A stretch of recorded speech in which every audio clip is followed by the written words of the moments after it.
Hello दोस्तों, स्वागत है आपका एबीपी विजन्स पर। आगे बढ़ने से पहले अगर एबीपी विजन्स को सब्सक्राइब न किया हो तो चैनल को सब्सक्राइब कर ले और बेल आइकन को दबाना मत भूलें ताकि हम आपसे मिल सके सबसे पहले। ताजमहल के बंद 22 कमरों के पीछे छिपे हैं कई राज, आप भी जानिए इन दरवाजों की कहानी। हाल ही में ताजमहल में बंद 22 कमरों का ताज़ा मामला उठा है, जिनको लेकर कहा जा रहा है कि इनमें देवी देवताओं की मूर्तियां दबी हुई हैं या फिर शिलालेख है। आप भी इस लेख के जरिए इन 22 कमरों में मूर्तियां छिपने की कहानी। भारत में ऐसे मंदिर या मस्जिदों को लेकर कई मुद्दे उठते रहता है। अब एक ताज़ा मामला ताजमहल को लेकर शुरू हो चुका है। काफी समय से एक पक्ष इसे हिंदुओं का मंदिर बताने में लगा हुआ है, तो कोई इसे शिव मंदिर तो कुछ इसे तेजोमहल बताते आ रहे हैं। दायर याचिका में कहा गया है कि ताजमहल में मौजूद 22 कमरों को खोलने की मांग की गई है, इससे पता चल सके कि इनके अंदर किसी देवी देवता की मूर्ति या शिलालेख है या नहीं। चलिए आपको ताजमहल के इन बंद कमरों के बारे में कुछ दिलचस्प बातें बताते हैं। ताजमहल के ये 22 कई दशकों से बंद हैं। इतिहासविदों के अनुसार कहा जाता है कि मुख्य मकबरे और चमेली फर्श के नीचे 22 कमरे हैं जो अभी तक बंद हैं। ये कमरे मुगल काल से बंद हैं। इन कमरों को आखिरी बार 1934 के समय खोला गया था। उस दौरान इन्हें केवल निरीक्षण के लिए खोला गया था, इसके बाद इन्हें बंद कर दिया गया। ताजमहल फर्श पर यमुना की ओर बनी 2 सीढ़ियां हैं जिनके ऊपर लोहे का जाल बिछाया हुआ है। ताजमहल की संगमरमर की संरचना की पहली मंजिल पर स्थित कमरे हैं। इस ऊपरी मंजिल की ओर जाने वाली 2 सीढ़ियां शाहजहां के समय से ही बंद हैं। ऊपरी मंजिल पर इन कमरों के फर्श और संगमरमर की दीवारों को देखा जा सकता है। कई ऐसे सिद्धांतकार हैं जिनका कहना है कि ताजमहल के बेसमेंट में जो कमरे बने हुए हैं वे मार्बल के बने हैं। ऐसा कहते हैं कि तहखाने में कार्बन डाइऑक्साइड की मात्रा अगर बढ़ती है तो वो कैल्शियम कार्बोनेट में बदल सकती है। कार्बन डाइऑक्साइड मार्बल्स को पाउडर का रूप देना शुरू कर देते हैं और इसकी वजह से दीवारों को नुकसान पहुंच सकता है। ताजमहल की दीवारों को नुकसान से बचाने के लिए यहाँ के तहखानों को बंद कर दिया गया है। हवाई जहाज से ताजमहल आगरा पहुंचने का सबसे तेज तरीका हवाई मार्ग है। ताज शहर आगरा का अपना हवाई अड्डा है जो शहर से लगभग 7 किमी दूर है। भारतीय फ्लाइट दैनिक आधार पर आगरा के लिए उड़ानें संचालित करती हैं। रेल द्वारा आगरा को देश के बाकी हिस्सों से जोड़ने वाली ट्रेनों का अच्छा नेटवर्क है। आगरा के मुख्य रेलवे स्टेशन के अलावा अन्य 2 स्टेशन भी हैं, राजा की मंडी और आगरा का किला। आगरा को दिल्ली से जोड़ने वाली मुख्य ट्रेनें पैलेस ऑन व्हील्स, शताब्दी, राजधानी और ताज एक्सप्रेस हैं। सड़क द्वारा आगरा से कई महत्वपूर्ण शहरों के लिए नियमित बस सेवाएं हैं। मुख्य बस स्टैंड में दिल्ली, जयपुर, मथुरा, फतेहपुर सीकरी आदि से ताजमहल के लिए कई बसें चलती हैं।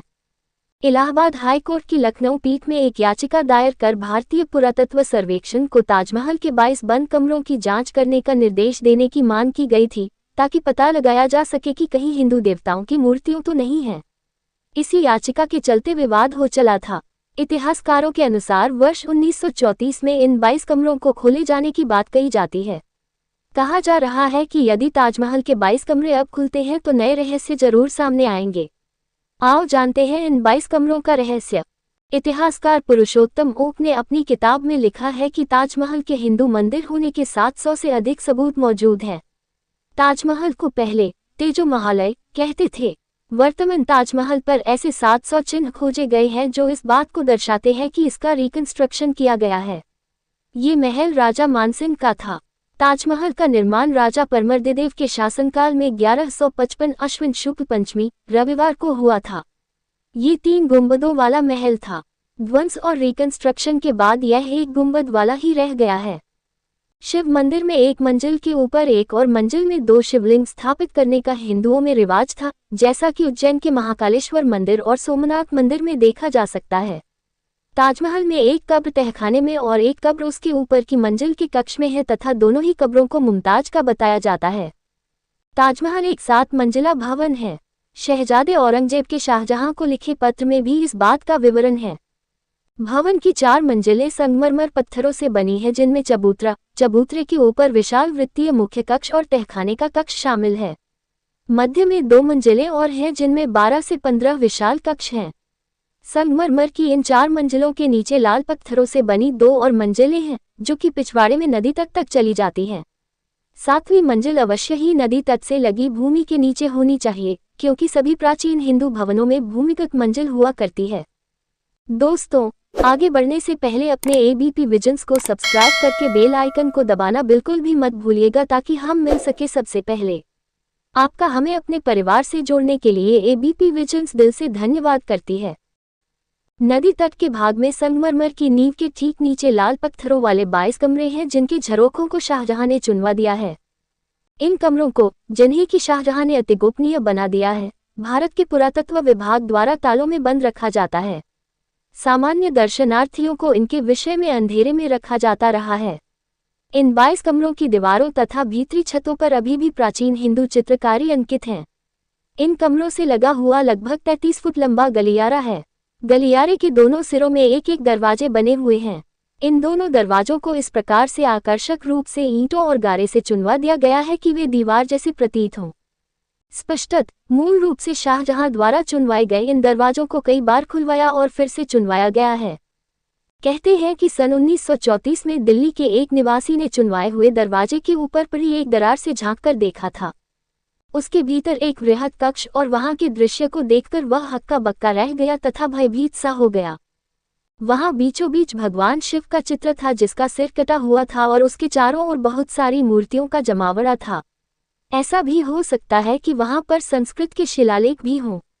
ये सुनिश्चित करने के लिए कि ताजमहल हिंदू चित्र, संस्कृत शिलालेख, धार्मिक लेख, सिक्के तथा अन्य उपयोगी वस्तुओं जैसे कौन कौन से साक्ष्य छुपे हुए हैं, उसकी 7 मंजिलों को खोलकर साफ सफाई कराने की नितांत आवश्यकता की मांग की जा रही है। फ्रांसीसी यात्री बेर्नियर ने लिखा है कि ताज के निचले रहस्यमय कक्षों में गैर मुस्लिमों को जाने की इजाजत नहीं थी, क्योंकि वहां चौंधिया देने वाली वस्तुएं थीं। यदि वे वस्तुएं शाहजहां ने खुद ही रखवाई होती तो वह जनता के सामने उनका प्रदर्शन गौरव के साथ करता, परंतु वे तो लूटी हुई वस्तुएं थीं और शाहजहां उन्हें अपने खजाने में ले जाना चाहता था, इसीलिए वह नहीं चाहता था कि कोई उन्हें देखे। नदी के पिछवाड़े में हिंदू बस्तियां, बहुत से हिंदू प्राचीन घाट और प्राचीन हिंदू शवदाह गृह हैं। यदि शाहजहां ने ताज को बनवाया होता तो इन सबको नष्ट कर दिया गया होता। अगर आपको हमारा वीडियो पसंद आया है तो वीडियो को लाइक करें, एबीपी विजन्स यूट्यूब चैनल को सब्सक्राइब करें और बेल आइकन को दबाना मत भूलें, ताकि हम आपसे मिल सके सबसे पहले। धन्यवाद।